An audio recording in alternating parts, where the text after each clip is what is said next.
une attitude dès le départ assez radicale de créer une très grande faille, finalement un très grand vide, un très grand trou, si on peut employer des termes plus simples, compréhensibles par tout le monde, qui va permettre, quand on est dans la rue, de voir de manière très, très claire, à travers une grande galerie vitrée, une grande halle vitrée, complètement transparente, qui va permettre, quand on est dans la rue, de voir jusqu'au plus profond de la gare. Et inversement, quand on est dans la gare, qu'on soit dans le hall d'échange, qui est à moins 10 mètres, ou même sur certains quais, d'apercevoir le monde de la rue, le monde de l'activité humaine qui se passe au-dessus de la gare. Il nous a semblé intéressant qu'il y ait deux entrées, une qui correspond à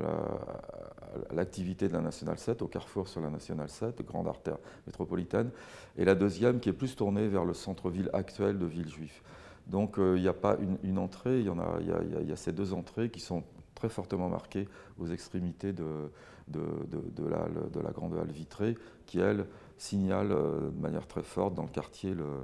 la gare.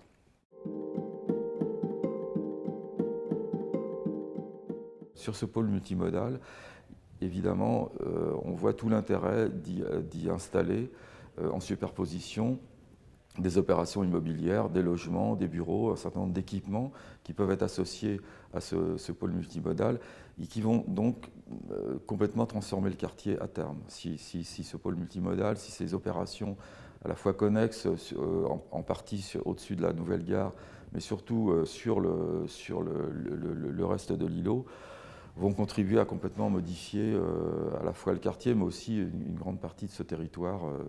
autour de la ville de Villejuif.